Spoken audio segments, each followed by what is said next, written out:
Hello my dear students, welcome back. तो चलिए salary income के जितने भी रूल्स है वो एक बार फटाफट से रिवाइज कर लेते हैं। ठीक है, मतलब एक स्पीड रिवीजन हो जाता है सैलरी इनकम के। ठीक है, क्योंकि देखो सैलरी इनकम के आपके 14 मार्क्स के क्वेश्चन में भी काम आ सकता है और जो छोटे छोटे क्वेश्चन होते हैं जो 2-2 मार्क्स के या थियरी होती है उसमें तो डेफिनेटली काम आएगा ही, क्योंकि वहां पर आपके पास ऑप्शन कम है। ठीक है, तो चलिए सैलरी इनकम के कुछ बेसिक क्वेश्चन के जो भी रूल्स होते हैं वो एक बार अच्छे से कर लेते हैं। तो देखो सबसे पहले तो आप जिस साल अभी पढ़ रहे हो उस साल आपको प्रीवियस ईयर करना है 2024-25 और आपका असेसमेंट ईयर हो जाना चाहिए 2025-26। इस हिसाब से आपको कैलकुलेशन करनी है एग्जाम के अंदर।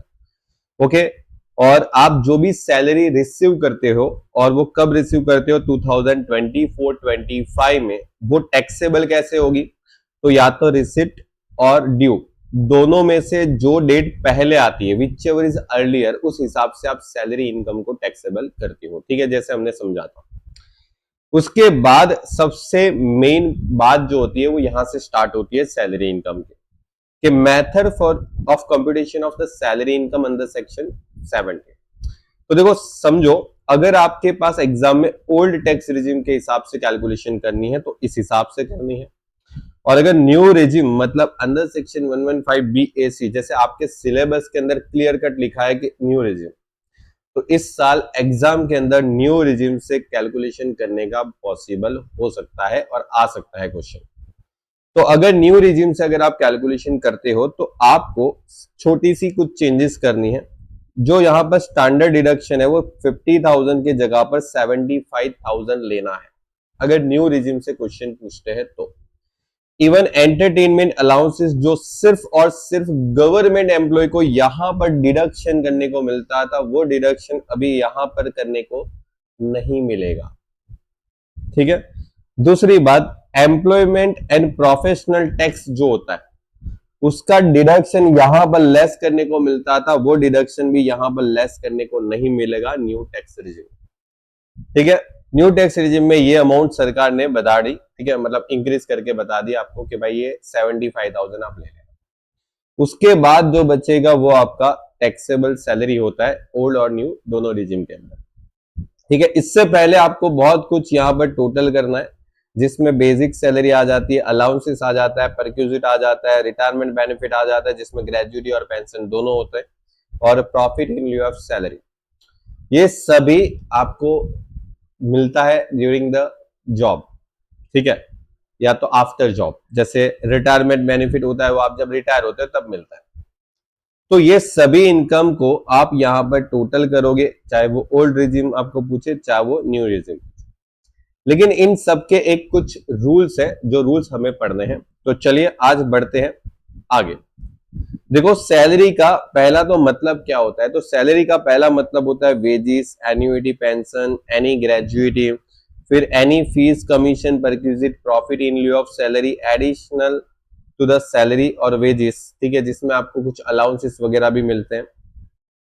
फिर एडवांस सैलरी अगर आपको मिल जाती है, ठीक है, वो भी आपके टैक्सेबल हो जाएगी।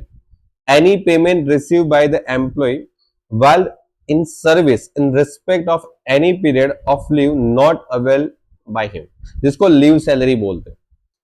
ठीक है, ये हम लोगों ने समझा था कि अगर आप छुट्टी, जो पेड लीव होती है ना आपकी, अगर आप पेड लीव नहीं लेते हो और वो पेड लीव का आपको सैलरी मिलता है, ठीक है, जितनी छुट्टी आपने नहीं मारी, ठीक है, पेड लीव में, वो छुट्टियों का सैलरी अगर आप रिसीव करते हो तो वो भी आपकी टैक्सेबल इनकम है। और सबसे इंपॉर्टेंट बात ये होती है जो हर एग्जाम में क्वेश्चन के अंदर डेफिनेटली पूछते हैं, रिकॉग्नाइज प्रोविडेंट फंड जो होता है, रिकॉग्नाइज प्रोविडेंट फंड जो होता है, उस पे अगर तुम्हारी कंपनी या तुम्हारा बॉस या तुम्हारा जो एम्प्लॉयर है, ठीक है, सबका एक ही मीनिंग होता है ना, कंपनी हो, बॉस हो तुम्हारा या एम्प्लॉयर, ठीक है, ठीक है, तो ये जो भी आपको क्या दे रहे, कंट्रीब्यूशन दे रहे इन रिकॉग्नाइज प्रोविडेंट फंड, किसके? तो आपके जो जॉब करता है उसके रिकॉग्नाइज प्रोविडेंट फंड में अगर कंपनी कंट्रीब्यूशन देती है तो वो अगर 12% से ज्यादा का कंट्रीब्यूशन होता है तो वो टैक्सेबल होता है।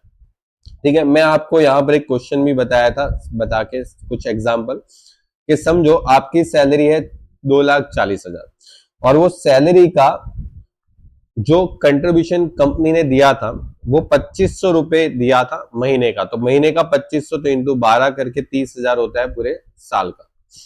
ये कंपनी ने रिकॉग्नाइज प्रोविडेंट फंड में इतना कंट्रीब्यूशन दिया था, लेकिन हम लोगों ने क्या पढ़ा, 12% से ज्यादा गया तो वो एग्जेम्प्ट होता है। तो यहां पर सैलरी आपके पास है, हाँ सर सैलरी का 12% कर दो, कितना हो गया 28,800।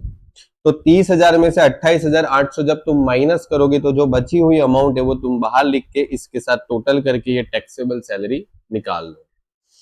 ठीक है, फिर मैंने आपको एक और भी चीज बताई थी कि अगर सैलरी होती है आपके पास, उसके साथ साथ आपको डियरनेस अलाउंसेस देते हैं। ठीक है, क्वेश्चन में दे देंगे ये सब कि सैलरी 20,000 है, डियरनेस अलाउंसेस 2,000 है महीने का, तो 12 करके आपने निकाल लिया। फिर आपको देखना है कि क्या ये डियरनेस अलाउंसेस जो है वो रिटायरमेंट बेनिफिट का पार्ट है, वो क्वेश्चन में लिखा होता है। ठीक है, अगर डियरनेस अलाउंसेस रिटायरमेंट बेनिफिट का पार्ट है, तो अगर रिकॉग्नाइज प्रोविडेंट फंड में तुम्हारी कंपनी जो कंट्रीब्यूशन देती है, कंपनी जो कंट्रीब्यूशन देती है उसको माइनस कैसे करना है, तो 12% ऑफ सैलरी। लेकिन यहां पर सिर्फ सैलरी का 12% मत करना, because salary plus dearness allowances, because dearness allowances is a part of retirement benefit. अगर डियरनेस अलाउंसेस रिटायरमेंट बेनिफिट का पार्ट होता है तो आप उसको ऐड करो पहले, फिर उसको ऐड करने के बाद उसका 12% करो, और जो अमाउंट आती है वो एग्जेम्प्ट हो जाती है, बची हुई अमाउंट टैक्सेबल हो जाएगी, वो बाहर चली जाएगी, टोटल करोगे आपकी सैलरी आ जाएगी। ठीक है, तो ये मैंने छोटा सा आपको एग्जांपल दिया था, 12% जो आपको एग्जेम्प्ट होता है उसमें।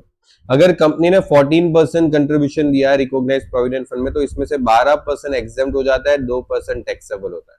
लेकिन ये 2% किसका करेंगे, तो बोलेगे sir salary plus DNS allowances. लेकिन ध्यान रखना डीएनएस अलाउंसेस तभी लेना है जब वो रिटायरमेंट बेनिफिट का क्या हो, पार्ट हो। अगर DNS allowances is not part of retirement benefit तो डीएनएस अलाउंसेस कंसीडर नहीं करेंगे, ओनली सैलरी का 2% करके आएंगे। बोलो यहां तक क्लियर है, सब याद आ रहा है धीरे धीरे करके, बहुत अच्छा। उसके बाद आपके पास यहाँ पर 9.5% है, जो कि वो इंटरेस्ट की बात हो रही है। तुम्हारे रिकॉग्नाइज प्रोविडेंट फंड में तुम पैसा डिपॉजिट करोगे, कंपनी डिपॉजिट करेगी, तो आपका रिकॉग्नाइज प्रोविडेंट फंड पे क्या होता है, इंटरेस्ट मिलता है हर महीने। ठीक है, मतलब थोड़ा थोड़ा इंटरेस्ट करके आपको पूरे साल में कुछ इंटरेस्ट मिलेगा। तो वो जो इंटरेस्ट है अगर वो 9.5% से ज्यादा मिलता है तुमको, तो वो आपके लिए टैक्सेबल हो जाएगा।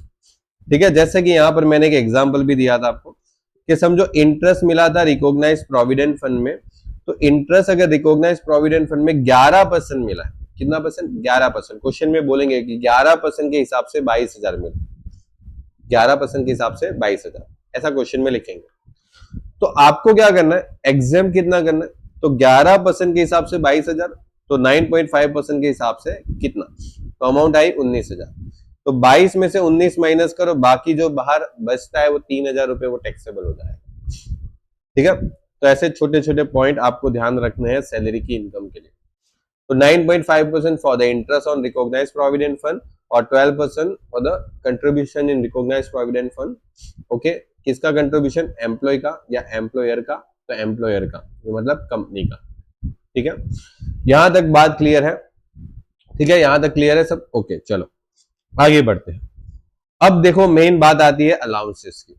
तो अगर फुल्ली टैक्सेबल अलाउंसेस है, अगर आपको पूछ सकते हैं 2 मार्क्स में भी के लिस्ट फुल्ली टैक्सेबल अलाउंसेस, ठीक है, तो आपको उसकी लिस्ट बतानी, कुछ 4-5 अलाउंसेस बताना है। ठीक है, ऐसे पास्ट ईयर में क्वेश्चन आया भी है 2 मार्क्स के लिए कि आप फुल्ली टैक्सेबल अलाउंसेस जो है उसकी एक लिस्ट बता दो।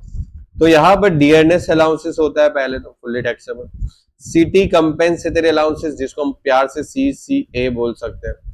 ठीक है, अब देखो ये क्या होता है, ओके उसको अगर डिटेल में जाएंगे ना तो 2-3 घंटे निकल जाएंगे, हमारा फास्टैग रिवीजन है। तो अभी सिर्फ नाम याद रखो, dearness allowances, city compensatory allowances, फिर lunch, tiffin, marriage, medical, project और ओवर टाइम, ये अलाउंसेस है। ये क्या है, अलाउंसेस, मतलब इन सभी नामों से तुमको अगर अलाउंसेस मिलता है तो it is taxable for you. Entertainment allowances, अब यहां पर 2 बात है, देखो एंटरटेनमेंट अलाउंसेस पहले तो आपको फुल्ली टैक्सेबल कर देना है, चाहे कोई भी हो, देखो मत, चाहे वो कोई भी हो, देखो ही मत कि वो फुल्ली टैक्सेबल, पहले तो उसको पूरा लिख दो। फिर अगर अगर ये गवर्नमेंट एम्प्लॉय होता है तो उसको बाद में डिडक्शन मिलता है। बाद में मतलब कब? यहां पर डिडक्शन मिलता है, देखो यहां पर डिडक्शन मिलता है, लेकिन वो सिर्फ ओल्ड वाले में मिलेगा, न्यू वाले में तो मिलता ही नहीं। तो अगर आप न्यू रिजिम फॉलो करते हो तो फुल्ली टैक्सेबल हो जाएगा। यहां पर आप अलाउंसेस पूरा लिख दोगे, चाहे वो ओल्ड रिजिम हो या new regime.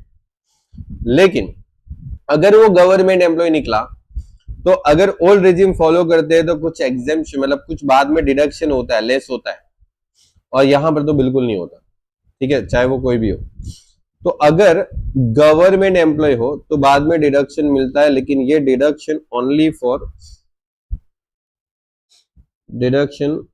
Only old regime में मिलेगा। ओके, ये आपको ओल्ड रिजिम में मिलेगा, ठीक है, पुराने रिजिम में ही मिलेगा। चलो, और ये जो डिडक्शन मिलेगा वो कितना मिलेगा? तो वो है आपको 5,000 की लिमिट है, फिर 1/5 ऑफ सैलरी कर देना, मतलब तुम्हारी सैलरी का डिवाइड बाय 5, और जो भी तुमको एक्चुअल अलाउंसेस मिला वो, इन तीनों में से जो लोवेस्ट अमाउंट होती है वो तुम्हारी एग्जेम्प्ट हो जाएगी, बस खत्म।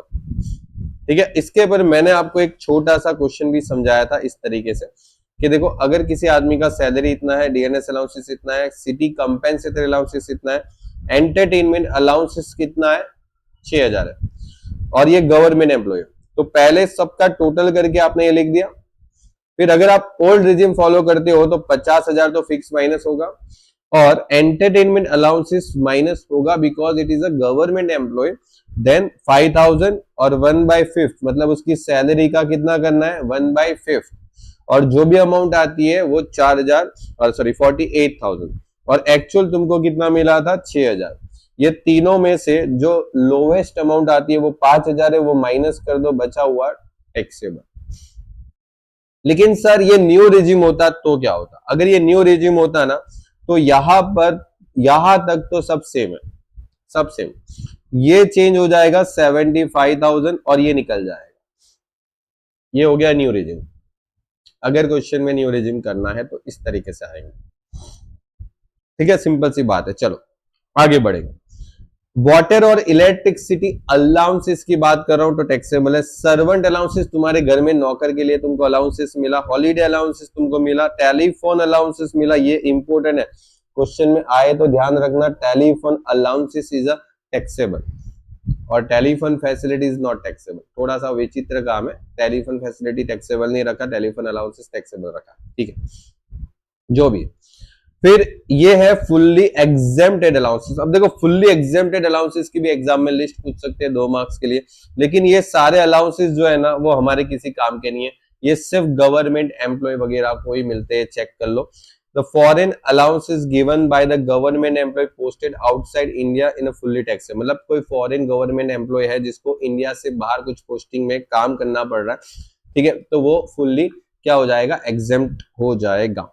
House rent allowances given to the जज of the high court and supreme court, जज को अगर हाउस रेंट अलाउंसेस मिलता है, it is a fully exempt. Allowances of the UNO, United Nation and Organization के जो भी एम्प्लॉय उसको जो अलाउंसेस मिलते हैं फुल्ली एग्जाम। फिर ये तो आप सबको जानते हो, ठीक है, union public service commission UPSC members को जो भी अलाउंसेस मिलते हैं वो फुल्ली एग्जाम। और अलाउंसेस टू द टीचर या तो प्रोफेशन ऑफ द सार मेंबर स्टेट, सार मेंबर स्टेट के जो भी टीचर और प्रोफेसर है उसको जो अलाउंसेस मिलते हैं it is a fully exempted, खत्म कहानी। ठीक है, तो ये 5 अलाउंसेस ऐसे हैं जिसको टैक्स नहीं लगने वाला, वो अगर आपको अलाउंसेस मिलते हैं तो टैक्सेबल नहीं होगा, लेकिन उसके लिए आपको मेहनत करनी पड़ेगी, ठीक है, यूपीएससी में जाने के लिए। चलो उसके बाद बात करते हैं पार्शियल टैक्सेबल। अब देखो, पार्शियल टैक्सेबल में थोड़ा सा जोल है न्यू और ओल्ड में, ध्यान से समझना क्या है। अगर ओल्ड रेजिम फॉलो करते हो तो आपको helper, uniform, academic research, conveyance और ट्रैवलिंग, ठीक है, उसको शॉर्ट में नाम कैसे याद रखना है, HUACT। कौन सी city, HUACT, okay, HUACT, HUACT, okay, ध्यान रखना, हिमाचल प्रदेश, उत्तर प्रदेश और आंध्र प्रदेश, ठीक है, HUACT, ठीक है, चलो। और ऐसे अगर याद रखो तो यहां पर जो भी अलाउंसेस आपको मिलते हैं वो पहले ले लो। मतलब अगर आपको जितना पैसा मिला वो ले लो।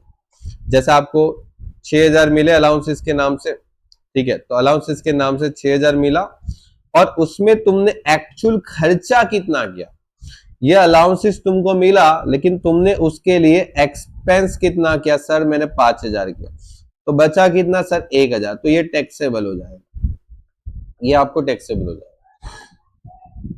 बचाओ मत, खर्चा कर दो, ठीक है। तो अगर उसमें एक एग्जांपल मैं समझा देता हूं, जैसे यूनिफॉर्म अलाउंसेस, ठीक है। अब बहुत जगह पर आप जब जॉब करते हो तो आपको कंपनी की तरफ से एक यूनिफॉर्म दिया जाता है, या तो कंपनी आपको यूनिफॉर्म के लिए पैसे दे देती है, ठीक है, कि हर महीने हर साल, सॉरी हर महीने नहीं, हर साल समझो आपको 5,000 रुपए कंपनी ने दे दिया। क्यों दिया? यूनिफॉर्म के लिए, ठीक है। तो यूनिफॉर्म के लिए तुमको कंपनी ने 5,000 साल का दे दिया। अब तुम उसमें से 4,000 का यूनिफॉर्म बनवा के फर्स्ट क्लास टिप टॉप जा रहे, तो सोचो 1,000 तुमने बचा लिया, इट इज अ टैक्सेबल। अगर ओल्ड रिजिम में होते हो तो ये टैक्सेबल, ठीक है, तुम इनकम टैक्स ओल्ड रिजिम के हिसाब से फाइल करते हो तो टैक्सेबल। ऐसे ही बहुत सारे अलाउंसेस है, ठीक है। अब ये कन्वेंस अलाउंसेस है, अब इसके क्या काम होता है, जैसे तुम जाते हो ना, तो ऑफिस के कामों के लिए तुमको कभी बाहर भेजते हैं ना, जैसे समझो ऑफिस के काम के लिए तुमको जाना पड़ा कहीं और सिटी में, कहीं कहीं और जगह पर आपको भेज रहे कि भाई ये काम करके आ जाओ, तो वहां पर जाने आने के लिए तुमको जो ट्रेन का टिकट या फिर ऑटो का जो भी खर्चा है वो आपको प्रोवाइड करती है कंपनी, ठीक है। उसके लिए अलाउंसेस देते, उसको बोलते हैं कन्वेंस अलाउंसेस।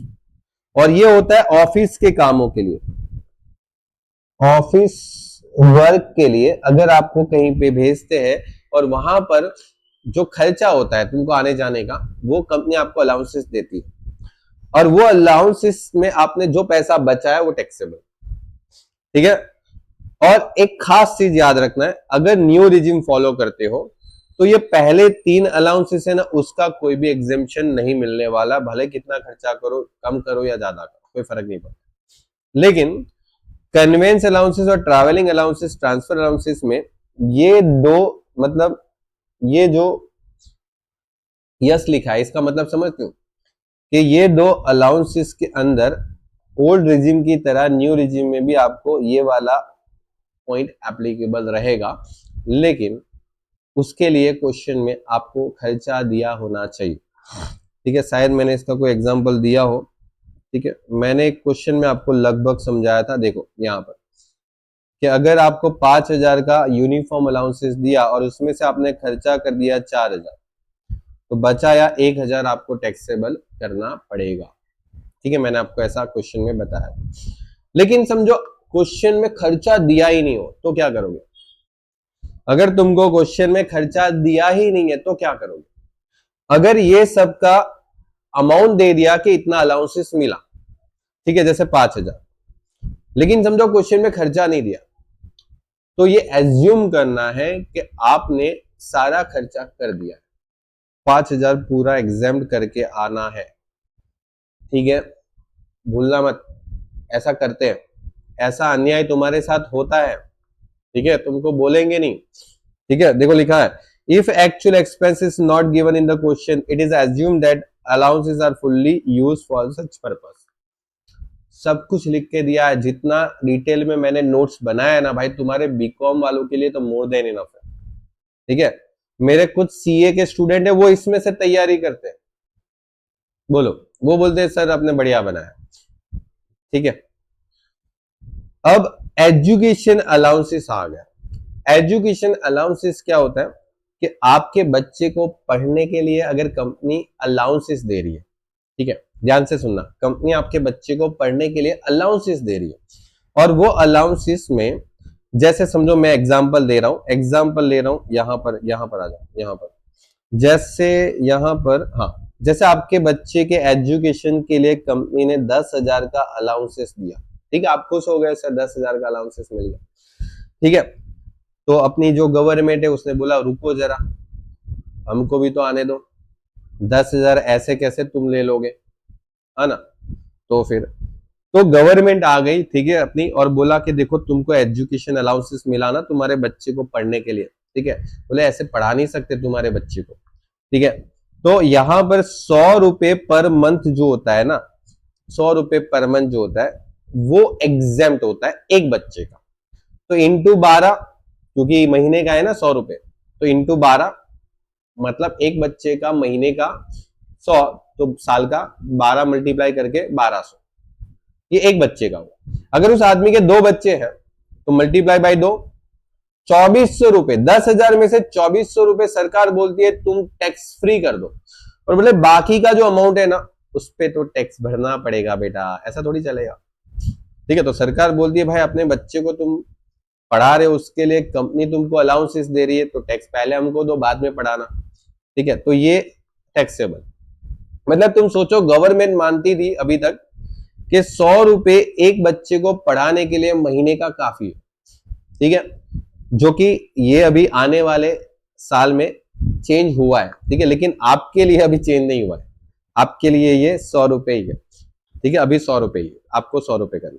लेकिन अगर समझो यहां पर सर इसके 3 बच्चे हैं, तो क्या यहां पर 3 मल्टीप्लाई होगा क्या? नहीं, 2 से ज्यादा मल्टीप्लाई नहीं होता है, 3 बच्चे 4 बच्चे फिर भी 2 ही मल्टीप्लाई होगा, ठीक है। तो ये एक यहां पर पॉइंट है। दूसरा एक पॉइंट, अगर न्यू रिजीम होता तो सर जी न्यू रिजीम होता तो क्या होता? न्यू रिजीम होता ना तो ये अलाउंसेस का एग्जेम्पशन ही भूल जाओ, यहां पर एग्जेम्पशन नहीं मिलता न्यू रिजीम, ठीक है, न्यू रिजीम में ये एग्जेम्पशन नहीं मिलता, पूरा 10,000 बाहर लिख दो, सरकार बोलती है भाई बच्चे को पढ़ाओ मत, न्यू रिजीम में बोलते बच्चे को मत पढ़ाओ, पहले टैक्स दे दो, ठीक है। चलो, और ध्यान रखना है अगर न्यू रिजीम होता है ना तो यूनिफॉर्म अलाउंसेस भी आपको पूरा बाहर लिख देना है, ठीक है, और कन्वेंस अलाउंसेस में एग्जेम्पशन मिलता है न्यू रिजीम में, बस, और ध्यान रखना। चलो, उसके बाद सेम बात हॉस्टल अलाउंसेस की करते हैं। तो हॉस्टल अलाउंसेस में क्या होता है कि अगर आपके पास हॉस्टल अलाउंसेस मिलता है आपके बच्चों को हॉस्टल में पढ़ाने के लिए, तो अगर समझो 10,000 का हॉस्टल अलाउंसेस आपको मिला कंपनी की तरफ से, और कंपनी की तरफ से जो हॉस्टल अलाउंसेस मिला उसमें एग्जेम्पशन है 100 के जगह पर यहां पर बढ़ के हो गया 300, मतलब वहां पर 100 इधर 300, ठीक है। तो आपको महीने का 300 इंटू 12, और 2 बच्चे हैं तो मैक्सिमम 2 मल्टीप्लाई करेंगे, 3 बच्चे तो भी 2 मल्टीप्लाई करना, 4 बच्चे तो भी 2 मल्टीप्लाई करना, 1 बच्चा है तो 1 मल्टीप्लाई करना, ठीक है, तब 2 मत करना, ठीक है, आसपास वाले के बच्चे नहीं गिनने अपने को, मल्टीप्लाई 1 का ही होगा, ओके। तो यहां पर माइनस होगा 7,200, और ये जो माइनस होके जो बचेगा वो टैक्सेबल हो जाएगा। लेकिन सर न्यू रिजीम हो तो क्या करोगे? बताओ बेटा, न्यू रिजीम में तो ये भूल जाओ, सरकार बोलती है न्यू रिजीम में पहले हमको ये बाहर लिख दो, टैक्स भर दो, बात आई समझ में? ओके, चलो बहुत अच्छा है, ये सब पहले पढ़ लिया है ना तो अभी सिर्फ याद आ जाएगा तुरंत धड़ाधड़ ऐसे करके। चलो बात करते हैं हाँ ट्रांसपोर्ट अलाउंसेस। ट्रांसपोर्ट अलाउंसेस देखो, यहां पर ट्रांसपोर्ट अलाउंसेस एकमात्र एक ऐसा अलाउंसेस है जो यहां पर भी अलाउड है, यहां पर भी अलाउड है। देखो, जैसे आपको ऑफिस या घर, ऑफिस से घर आने जाने के लिए आपको कुछ दिक्कत हो रहा है तो आपको कंपनी ऑफिस और घर आने जाने के लिए भी अलाउंसेस दे रही है। इतनी अच्छी कंपनी कहां मिलती है?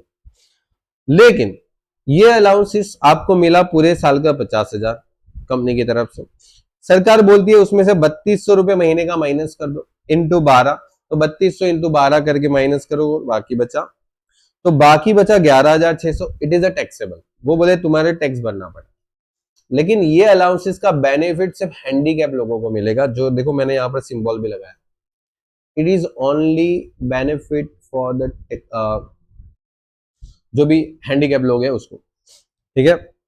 तो जैसे यहां पर लिखा है देखो, ब्लाइंड है या फिर फिजिकली डम्ड है या फिर जो भी है, ठीक है, जो भी हैंडीकैप जो होते हैं, ठीक है, कैसे भी जैसे ब्लाइंड लोग होते हैं उनको भी चलेगा, तो ये अलाउंसेस सिर्फ उनको ही मिलता है। तो अगर क्वेश्चन में लिखा है कि ये भाई फिजिकली ब्लाइंड है या फिर भी कुछ भी है, ठीक है, जो इनमें से आ सकता है, तो इसको 3200 रुपए माइनस करने को मिलेगा। वरना अगर हमारे जैसे टिक टाक सही है पूरे, ठीक है, ऊपर से लेके नीचे तक पूरा सही है आदमी, फिर भी कंपनी उसको 50,000 का अलाउंसेस दे रही है ऑफिस और घर आने जाने के लिए, तो सरकार बोलती है तुम इतना भी नहीं कर सकते, ऑफिस से घर, घर से ऑफिस नहीं आ जा सकते, ठीक है, पूरे पैर बैर सब सही है तो भी, तो बोले कि ठीक है तो इसको टैक्सेबल कर दो। ये टैक्सेबल होगा हमारे जैसे नॉर्मल पीपल्स के लिए। ओके, और इसका अलाउंसेस का जो एग्जेम्पशन है ना, ये 3200 वाला दोनों में मिलता है, न्यू और ओल्ड दोनों में मिलता है, लेकिन उसके लिए क्या होना चाहिए, ये होना चाहिए। ठीक है, चलो ठीक है। अच्छा, उसके बाद के अलाउंसेस इतने ज्यादा इंपॉर्टेंट नहीं है, तो मैं पढ़ा नहीं रहा हूं अभी आपको। ठीक है, अपने एग्जाम के लिए जो इंपॉर्टेंट है वो पढ़ाता हूं। ठीक है, चलिए एक बात करते हैं हाउस रेंट अलाउंसेस, जो कि मोस्ट इंपॉर्टेंट क्वेश्चन है, मोस्ट मोस्ट मोस्ट मोस्ट। मैं मानता हूं ये एग्जाम में आना चाहिए। ठीक है, तो अगर देखो हाउस रेंट अलाउंसेस मिलता है तुमको, क्या मिलता है, हाउस रेंट अलाउंसेस, वॉइस आ रहा है, ओके। तो हाउस रेंट अलाउंसेस मिल रहा है, तो हाउस रेंट अलाउंसेस अगर आपको मिल रहा है, मतलब आपको रहने के लिए घर का जो भाड़ा है वो भी कंपनी दे रही। ध्यान से समझना, यहां पर क्या हो रहा है, कंपनी ने आपको भाड़ा दे दिया, भाई घर अपने हिसाब से ढूंढ लेना, घर अपने हिसाब से ढूंढ लेना, हमने भाड़ा दे दिया, that is house rent allowances. क्या बोलते हैं, हाउस रेंट अलाउंसेस। ओके, अब उसमें क्या नियम है, तो उसमें नियम कुछ ऐसा है कि एक्चुअल रेंट जो तुमने पे किया होगा, तुमने रेंट भरा तो होगा ना, अगर कंपनी ने मेरे को 10,000 रुपए हर महीने का भाड़ा दे दिया और मैंने कुछ भाड़े पे घर ढूंढ के 8,000 के हिसाब से भाड़े पे घर ढूंढ लिया, तो मैंने भाड़ा कितना पे किया, 8,000 महीने का, इंटू 12, 8 इंटू 12 कितना हो गया, 96 साल का, और कंपनी मेरे को कितना दे रही है, 10,000। ठीक है, कोई बात नहीं। तो यहां पर एक्चुअल रेंट जो हम लोगों ने पे किया वो है 96,000 पूरे साल का, फिर उसमें 10% लेस करना है ऑफ सैलरी का, तुम्हारा जो सैलरी होगा ना उसका 10% लेस, मतलब 96,000 में तुम्हारी सैलरी समझो 3 लाख रुपए है साल की, तो साल की सैलरी 3 लाख है, तो उसका 10% लेस करोगे तो 30,000 लेस हो जाएगा, तो बचा हुआ 66,000 तुम्हारा आंसर आएगा। समझ में आई बात, डिपेंड करता है तुम्हारी सैलरी कितनी है उस हिसाब से माइनस होगा, सिंपल सी बात। और एक्चुअल रेंट अलाउंसेस कितना मिला भाई तुमको, कंपनी ने कितना पैसा दिया, तो 10,000 के हिसाब से दिया था महीने का, तो साल का कितना हो गया, 1,20,000 रुपए, हो गया काम। उसके बाद 50% ऑफ सैलरी का करना है या तो 40% ऑफ सैलरी का करना है, सर 50 कब करना है 40 कब करना है, तो डीएमसी के याद रखने का, क्या बोलने का, डीएमसी के।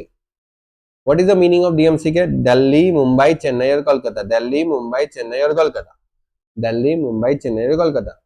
ठीक है, ये 4 मेट्रो सिटी थे। ठीक है, ये 4 मेट्रो सिटी थी, जो मेट्रो सिटी थी उसके लिए हमारा जो अलाउंसेस था उसमें 50% सैलरी का करना, 50% सैलरी, सैलरी कितनी थी, 3 लाख, 3 लाख का 50% कितना हो गया, 1,50,000। ठीक है, और अगर तुम्हारी कोई और सिटी है, जैसे ये 4 सिटी के अलावा दिल्ली मुंबई चेन्नई कोलकाता, उसके अलावा कोई और सिटी होगी तो उसमें 40% कर दो। ठीक है, तो ये तीनों चीजों को कैलकुलेट करके तुमको देखना है कि तीनों में से लेस अमाउंट कौन सी है, कम अमाउंट कौन सी है बेटा, जो अमाउंट कम होती है ना वो एग्जेम्प्ट है, जो अमाउंट कम होती है वो एग्जेम्प्ट है। इसके पर मैंने आपको एक क्वेश्चन भी करवाया था, जैसे देखो कंपनी ने आपको एक्चुअल में कितना पैसा दिया था, 1,20,000 साल का भाड़े के लिए, कि तुम घर भाड़े पे रह सकते हो लेके। ओके, और कंपनी जो है वो तो आपको 10,000 महीने का देके निकल लेती है, 8,000 के हिसाब से आपने घर भाड़े पे ढूंढ लिया, 12 महीने का 96,000। तुम्हारी सैलरी यहां पर जो हो रही है उसमें ध्यान रखना, यहां पर मैंने बोला था कि सैलरी का 10%, लेकिन सैलरी का मीनिंग यहां पर फिर से थोड़ा सा बदल जाता है। मैंने यहां पर लिखा था, कहां गया, यहां पर लिखा है, ये रहा। सैलरी का मतलब क्या होता है, तो सैलरी का मतलब होता है बेसिक सैलरी, डीएनएस अलाउंसेस लेकिन कब लेना है, part of the retirement benefit होना चाहिए, और कमीशन, मतलब बेसिक सैलरी, डीएनएस अलाउंसेस और commission, BDC, BDC, DNS allowances, basic salary और कमीशन। डीएनएस अलाउंसेस तभी लेना है जब वो रिटायरमेंट का पार्ट हो, तभी लेना है। ये तीनों को टोटल करके उसका 10% करना है। तो यहां पर हमारे पास एक क्वेश्चन था जिसमें मैंने ये देखो लिखा है रिटायरमेंट बेनिफिट का पार्ट है, और क्वेश्चन में कमीशन मैंने लिया नहीं था, तो ये दोनों को मिला के सैलरी हो जाती है 3 लाख। तो 3 लाख का 10% करोगे तो 3 लाख का 10% करोगे तो 30,000, यहां से माइनस क्या 66,000। फिर आपको सैलरी अगर अदर से मतलब अदर कोई स्टेट है जैसे दिल्ली, मुंबई, चेन्नई, कलकत्ता के अलावा कोई और स्टेट है तो 40% करना है सैलरी का।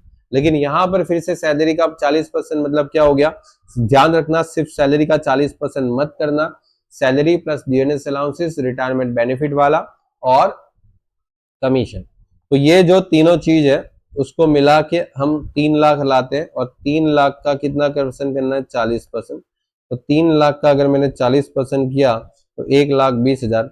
ये तीनों में से जो सबसे कम वैल्यू है वो 66,000 है, तो 66,000 सिलेक्ट हुआ तो उनको 1,20,000 का DNS sorry house rent allowances company से मिला था 1,20,000, उसमें से ये माइनस कर दिया, बचा हुआ अमाउंट बाहर चला गया, टैक्सेबल, खत्म कहानी। और फिर अगर तुम्हारा क्वेश्चन में इतना ही डिटेल्स अवेलेबल है तो ये सारी डिटेल्स को टोटल करके यहां पर जो आता है ग्रॉस सैलरी, फिर यहां पर 50,000 फिक्स है, कायदे से माइनस हो जाएगा। और अगर प्रोफेशनल टैक्स पे हुआ है तो 2,400 रुपए वो तो देंगे, 2,400, 3,000 जो भी है, 3,200 जो भी देंगे आपको, जो भी देंगे वो माइनस करना, लेकिन ओल्ड रिजिम में हो तो माइनस करना। अगर क्वेश्चन में न्यू रिजिम होता तो ये माइनस नहीं होता और ये कितना होता 75,000। और अगर क्वेश्चन में न्यू रिजिम होता तो ये अमाउंट सीधा बाहर लिख दिया जाता, ये कारनामा नहीं करते हम इतना बड़ा, ठीक है। और इसलिए बोलते हैं न्यू रिजिम बहुत इजी हो गया क्योंकि बहुत ऐसे ऐसे कॉम्प्लिकेशन वाले रूल्स ही हटा दिए यहाँ पर, ठीक है। तो ये ध्यान रखना, देखो पढ़ना दोनों पड़ेगा क्योंकि मेरे को बहुत सारे स्टूडेंट पूछ रहे हैं सर न्यू याद रखे या ओल्ड याद रखे। देखो सही बात बताऊं, एग्जाम में दोनों में से कोई भी आ सकता है क्योंकि अभी रियल लाइफ में दोनों रिजिम एक्टिव है, ऐसा नहीं है गवर्नमेंट ने ओल्ड रिजिम निकाल दिया पूरा, ठीक है। जब तक गवर्नमेंट 100% न्यू रिजिम एप्लीकेबल नहीं करती तब तक दोनों याद रखने पड़ेंगे, एज अ स्टूडेंट और एज अ सीए प्रोफेशन जो भी आप करते हो उसमें दोनों काम आने वाले, ठीक है। चलो तो यहां तक तो हमारे अलाउंसेस का काम खत्म हो गया, बाकी जो चीज डिटेल में हम लोगों ने पढ़ी थी वो सब कर ली, ठीक है। तो आधे घंटे में सारे अलाउंसेस और सब चीज कंप्लीट। आगे बात सर परक्यूजिट की बात करें। सर परक्यूजिट में क्या होता है, तो परक्यूजिट जो होती है उसमें आपको कंपनी ने पूरा घर ही दे दिया, ले बेटा तू रह। कंपनी के पास एक फ्लैट था या कंपनी के पास एक बंगलो पड़ा था मस्त गार्डन के साथ, ठीक है। कंपनी ने वो फ्लैट या घर जो भी था, बंगलो बंगलो जो भी था, वो आपको रहने के लिए दे दिया, ले बेटा। जब तक तुम कंपनी में काम करते हो ना तब तक तुम बिंदास रहो अपनी फैमिली के साथ, कोई पैसा नहीं देना तुमको, जाओ ऐश करो, मजे करो। तो कंपनी ने पूरा घर दे दिया तुमको रहने के लिए, तुमको 1 रुपया तक नहीं देना है। तो यहां पर अगर तुम गवर्नमेंट एम्प्लॉय हो तो तुम जो लाइसेंस फी होती है उतना अमाउंट तुम्हारे लिए क्या हो जाएगा, टैक्सेबल हो जाएगा, बस खत्म कहानी। लेकिन आपको 99.99999% क्वेश्चन ऐसे पूछेंगे जो नॉन गवर्नमेंट का होगा, ठीक है। नॉन गवर्नमेंट एम्प्लॉय में आपको क्या देंगे कि अगर तुम्हारा जो घर है वो कंपनी ने तुमको दे के रखा है और तुम बिंदास रहते हो, तो तुम्हें यह देखना है कि 15 लाख या 15 लाख से कम पॉपुलेशन होती है। 2001 की जो पॉपुलेशन काउंटिंग है उसके हिसाब से तुम्हारा पॉपुलेशन 15 लाख से कम है तो तुम्हें सैलरी का 5% अमाउंट टैक्सेबल करना। और सैलरी का मतलब यहां पर बीएबीसी, अब बी में आता हूं बीएबीसी क्या होता है। अगर तुम्हारा सिटी का पॉपुलेशन जहां पर तुमको रहने के लिए घर दिया है ना वो पॉपुलेशन 15 से 40 के बीच में है, 15 से 40 के बीच में है तो 7.5% कर लेना। और 40 लाख से ज्यादा है तो फिर 10% कर देना। और ये टैक्सेबल अमाउंट आएगी, ये क्या आएगी, टैक्सेबल अमाउंट, यहां पर लिखा भी है, सब कुछ लिखा है। अब बीएबीसी का मतलब क्या होता है, तो ये रहा बीएबीसी, बी मतलब बेसिक सैलरी, ए मतलब ऑल टैक्सेबल अलाउंसेस, लेकिन डीएनएस अलाउंसेस वापस तभी लेना जब रिटायरमेंट बेनिफिट का पार्ट हो। बोनस और कमीशन, ये चारों चीजों को टोटल करके जो भी अमाउंट आएगी उसका परसेंटेज करना है अकॉर्डिंग टू योर पॉपुलेशन। ठीक है, मैंने लगभग एक क्वेश्चन भी बताया था आपको यहाँ पर कि जैसे आपकी बीएबीसी सैलरी निकलती है, तो जैसे बीएबीसी आपकी सैलरी निकल गई, ठीक है, उसमें आपको देखना है कि अगर आपको घर कंपनी ने दिया है वो 50 लाख की पॉपुलेशन है, ऐसे सिटी में दिया है, तो आपको कितना परसेंट करना है? 40 लाख से ज्यादा के केस में 10%, 40 और 15 के बीच में 7.5%, और 15 से कम पॉपुलेशन है तो 5%। तो यहां पर 50 लाख क्वेश्चन में देंगे आपको, और दिया तो आपको करना है 10%, इसका तुमने 10% कर दिया, मतलब आ गया इतना, तो ये अमाउंट तुम्हारे लिए क्या हो जाएगी? टैक्सेबल हो जाएगी, इसके अमाउंट तुम्हारी सैलरी में ऐड हो जाएगी। और बेटा एक चीज ध्यान रखना, कभी कभी ऐसा भी होता है कि घर के साथ कंपनी ने अंदर फर्नीचर भी आपको करके दिया, सिर्फ घर नहीं दिया, आपको घर में फर्नीचर वगैरह भी कंपनी ने दिया था, तो फिर वो फर्नीचर की जो वैल्यू होती है उसका 10% अलग से ऐड होगा, और यहां पर फिक्स है 10%, यहां पर फिक्स 10%। ये परसेंटेज डिपेंड करते हैं तुम्हारी पॉपुलेशन के ऊपर, ये परसेंटेज फिक्स है, 10% ही करना है तुम्हें अपने जो भी फर्नीचर घर के अंदर दिया है वो, यहां पर मैंने लिखा भी होगा, ये रहा, फर्निश हाउस बोलते हैं उसको, कि अगर घर के अंदर कोई फर्नीचर वगैरह कंपनी ने आपको बना के दिया है, तो यहाँ पर देखो furniture own by the employer, employer मतलब कंपनी का खुद का फर्नीचर है, उसको 10% कर दो। और अगर कंपनी ने भाड़े पे लेके आपको दिया है बेटा, भाड़े पे लेके दिया है ना, तो फिर क्या कर देना है, उसका जो भाड़ा कंपनी पे करती है वो आपके लिए टैक्सेबल हो जाएगा, समझे कि नहीं? जो कंपनी ने भाड़ा दिया था वो आपकी सैलरी में ऐड हो जाएगा, मतलब सैलरी मतलब यहाँ पर ऐड हो जाएगा। तो यहां पर 2 लाख का फर्नीचर कंपनी ने दिया था, तो 10% आप उसको ऐड कर दो, ये जैसे ऐड हो जाएगा, ये दोनों ऐड हो जाएगा तो अमाउंट आएगी ये। और एनी रिकवर, अगर कंपनी ने तुमको ये फैसिलिटी दिया, उसके बदले में तुम्हारे सैलरी से कुछ पैसा रिकवर किया हो तो माइनस करना, ठीक है? अगर any recovery bye the employer, अगर रिकवर किया तो लेस कर देना, जो भी बचा वो तुम्हारे टैक्सेबल हो जाएगा। लेकिन सर ऐसा भी तो हो सकता है कि कंपनी वो घर तुमको भाड़े पे लेके रहने के लिए दे, समझे कि नहीं बात? यहां पर क्या था, कंपनी का खुद का घर था, ठीक है, तो फिर हमें देखो ये क्या लिखा है, following value is treated as a taxable value for such. अच्छा, तो अगर कंपनी का खुद का घर है तो ये लगेगा, लेकिन अगर समझो ऐसा हुआ कि कंपनी ने घर भाड़े पे लेके आपको दिया था, ये रहा बी वाला point, hire by the employer, मतलब समझो कंपनी ने भाड़े पे लिया किसी थर्ड पार्टी से, और वो भाड़ा कंपनी पे कर रही है, और फिर वो घर हमको रहने के लिए दिया है, भाड़ा कौन दे रही है? कंपनी, सीधा। तो यहां पर फिर रूल्स क्या होगा, 10% सैलरी का करना है, लेकिन वो भी बीएबीसी वाली सैलरी, और एक्चुअल रेंज जो तुमने पे किया वो किसने? कंपनी ने, हम थोड़ी पे करेंगे, कंपनी पे करेगी ना। तो एक्चुअल रेंज जो कंपनी पे करेगी वो, और सैलरी का 10%, इन दोनों में से जो लेस अमाउंट है ना वो टैक्सेबल है, ठीक है? मैंने यहां पर एक एग्जांपल वापस बताया था कि अगर कंपनी ने वो रेंट पे 5,000 पे लेके आपको घर दिया है, तो कंपनी ने 5,000 के हिसाब से साल का 5,000 इंटू 12 60,000 रुपीज रेंट पे किया है, और तुम्हारी बीएबीसी सैलरी का 10% यहाँ पर करना है, तो दोनों अमाउंट जो आई उसमें से जो लेस अमाउंट है वो टैक्सेबल होगा। एक बात याद रखना, यहां पर पॉपुलेशन मैटर नहीं रखता, अगर कंपनी घर भाड़े पे लेकर आपको दे रही है तो वो फिर पॉपुलेशन काउंट नहीं आएगा, ठीक है? अगर दिया भी ना तो भी काम नहीं लगेगा। लेकिन समझो अगर कंपनी का खुद का फ्लैट है, खुद का घर है, खुद का मतलब कंपनी का खुद का क्वार्टर है पूरा, तो ऐसे केसेस में ये रूल्स एप्लीकेबल होगा। कंपनी भाड़े पे लेके आपको दे रही है तो फिर ये रूल्स लगेगा, और कंपनी अगर आपको भाड़ा दे रही है तो बेटा हम लोगों ने सीख लिया ये लगेगा। मतलब आपके हाथ में भाड़ा दे रही है कि भाई लो भाड़े पे तुम ढूंढ लेना घर, तो ये लगेगा। कंपनी आपको पूरा घर दे रही है अपना खुद का, ये लगेगा। कंपनी भाड़े पे लेके आपको दे रही है, ये लगेगा, है ना।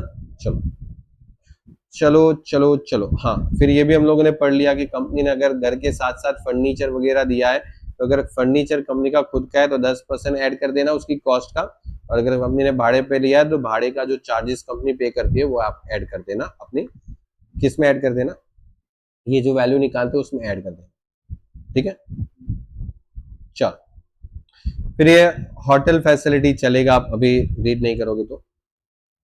चल हाँ, फूड फैसिलिटी की बात करते हैं कि अगर कंपनी आपको फूड फ्री में खिला रही है, ओके, कंपनी आपको फ्री में लंच डिनर वगैरह करवाती है, ध्यान से सुनना, any amount spend by the employer, जो भी खर्चा कंपनी आपको खिलाने के लिए करती है वो ले लो पहले, और अमाउंट चार्ज और recover by the employer employee from employee, employer from employee, company ने आपसे कितना पैसा लिया, कंपनी ने आपको खाना खिलाया ना, लंच डिनर जो भी है करवाया, उसके लिए कंपनी ने 10,000 का खर्चा किया, आपसे 4,000 मांग लिया, बचा हुआ 6,000 टैक्स हो, ठीक है।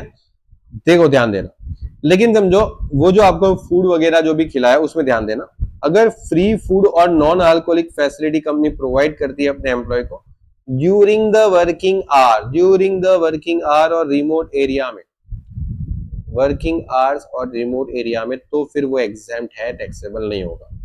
चाय नाश्ता अगर कंपनी करवाती है, ठीक है, कभी कभी आप ऑफिस वगैरह जाते होंगे, बहुत सारे स्टूडेंट जॉब भी करते हैं, तो अगर आप ऑफिस जाते हो ना तो दोपहर में एक चाय वाला आता है, आपको चाय का कप देके चला जाता है, और वो चाय कंपनी की तरफ से या तो ऑफिस की तरफ से फ्री होती है ना, होती है।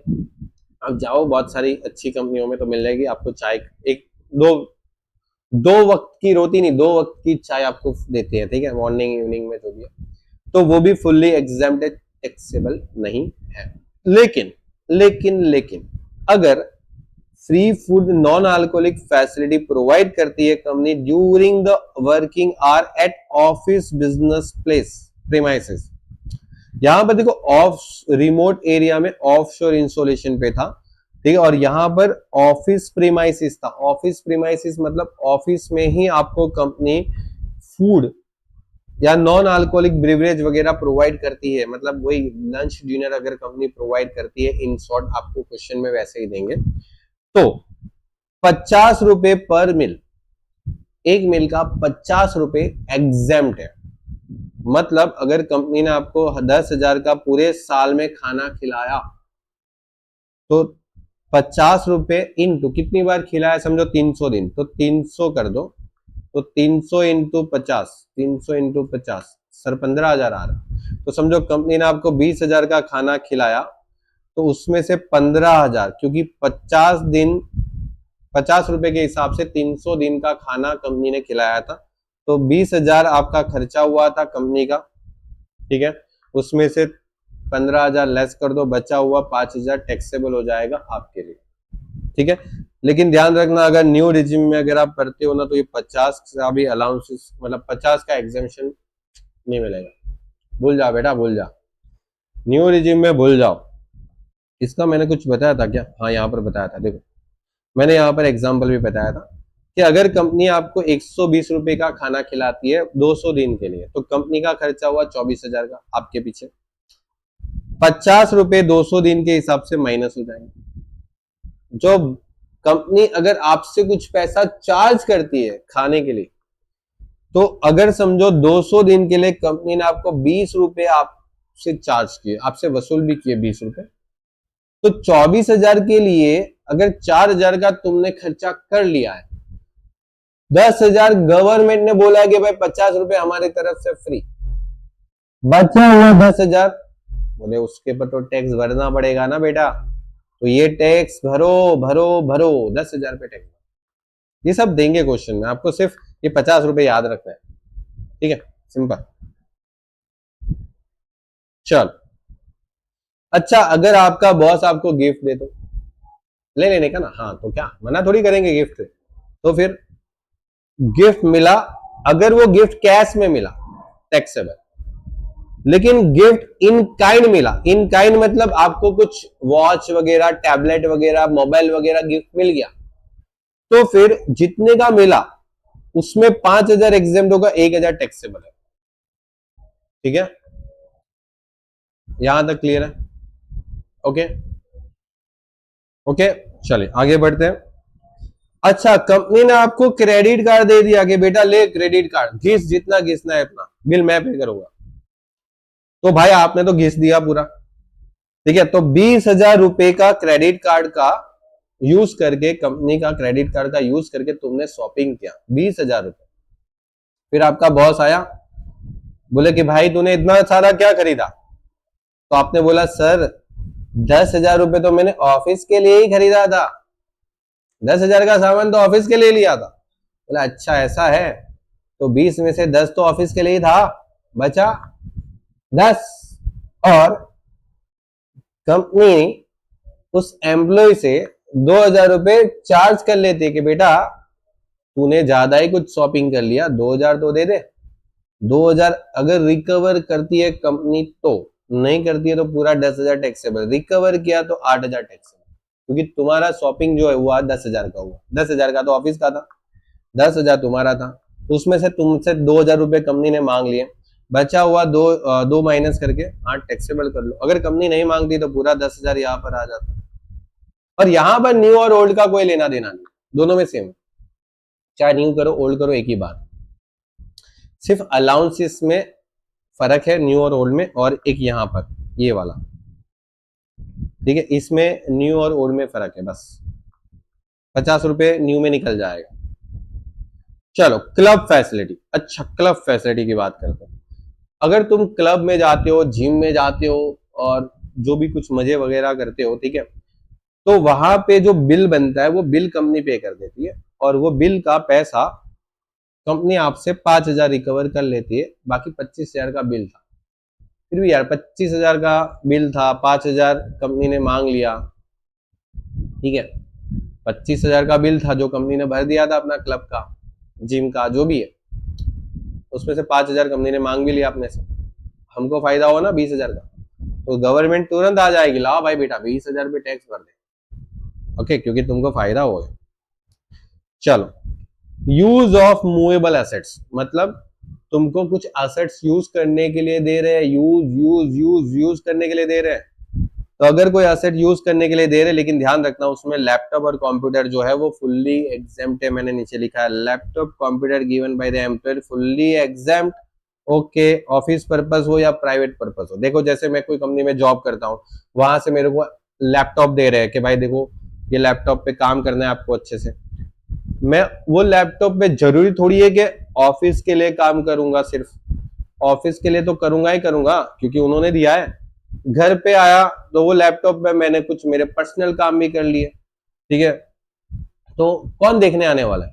तो अगर कंपनी आपको लैपटॉप या कंप्यूटर देती है और लैपटॉप कंप्यूटर आपको फुल्ली एग्जेम्प्ट है, चाहे आप उसका यूज करो ऑफिस के काम के लिए, चाहे आप उसका यूज करो पर्सनल काम के लिए, देखा नहीं जाएगा।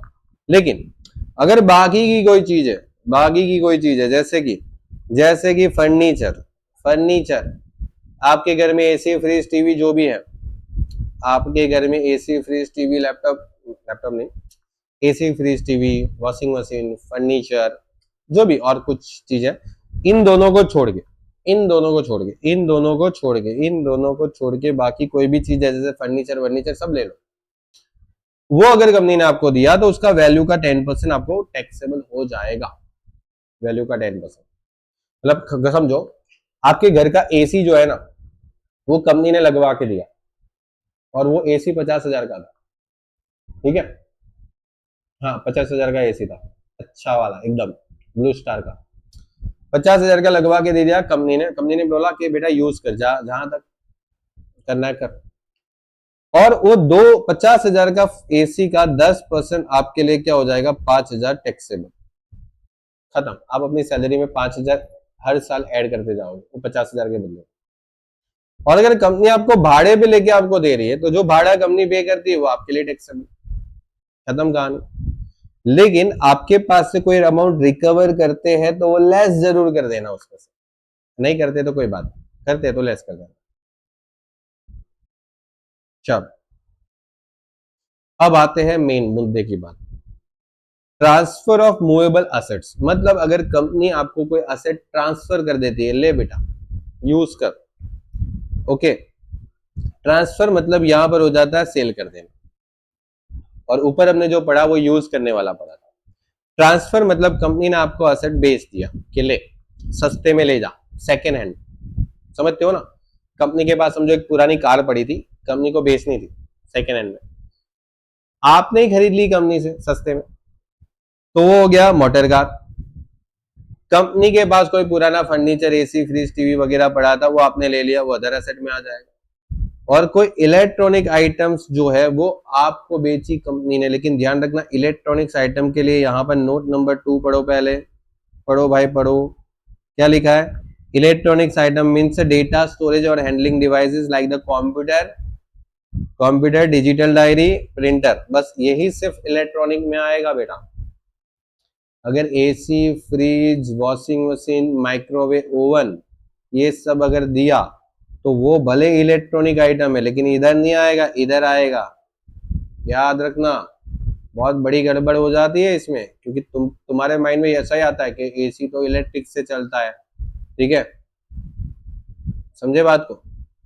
हाँ, टीवी भी इलेक्ट्रिक से चलता है, वॉशिंग मशीन भी इलेक्ट्रिक से चलता है, ओवन भी इलेक्ट्रिक से चलता है, ये इधर आएगा। इलेक्ट्रॉनिक्स आइटम में सिर्फ यहां पर लिखी गई चीज ही आएगी। जो हाउस होल्ड आइटम है, माइक्रोवेव, ओवन, जो भी कुछ यहाँ पर रखा है वो अदर एसेट में आएगा। ये थोड़ा सा समझदारी वाली काम यहाँ पर है, ध्यान रखना। अच्छा, बात करते हैं कि सर यहां पर करना क्या। तो अगर कोई असेट्स कंपनी ने आपको बेच दिया सेकेंड हैंड में, ठीक है, मैंने इसके पर आपको कुछ नोट्स बताए थे, हाँ यहाँ पर ये रहा, एक एग्जाम्पल से समझते हैं। समझो इस तारीख को कंपनी ने एक मोटर कार लिया था 5 लाख का, ओके, ठीक है। फिर वो कुछ साल तक आपके बॉस ने उस गाड़ी को चलाया, फिर आपको बेच दिया, उसको बेचना ही था तो आपको बेच दिया, आप उसी कंपनी में जॉब करते थे। कौन सी तारीख को बेचा, ये वाली तारीख को, 1/12/2024 को मोटर कार बेच दिया आपको, ठीक है, और 1 लाख में बेच दिया, सही बात, 1 लाख में बेच दिया। 5 लाख की गाड़ी आपको 1 लाख में दे दी आपके बॉस ने, ठीक है, तुम उसके फेवरेट एम्प्लॉय थे। अच्छा, अब बात करते हैं, जो मैंने यहां पर बोला था कि मोटर कार में 10-20% डेप्रिसिएशन गिनना है, वो भी WDV मेथड से गिनना है, WDV।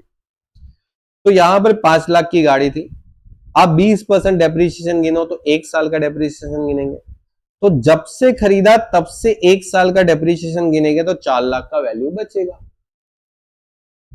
वापस 1 साल का डेप्रिसिएशन फिर से गिनेंगे तो वापस यहां पर आ जाए, और WDV मेथड तो सबको पता है, यहां पर 20% गिनेंगे, और ये जो बचा हुआ वैल्यू है उसके ऊपर तुमको देखना है कि क्या अभी फिर से डेप्रिसिएशन गिने, तो नहीं, क्यों, क्योंकि 2024 में इस तारीख को तो उसने बेच दिया, और डेप्रिसिएशन तभी गिनो जब तुम पूरा 12 महीने का गिन सकते हो।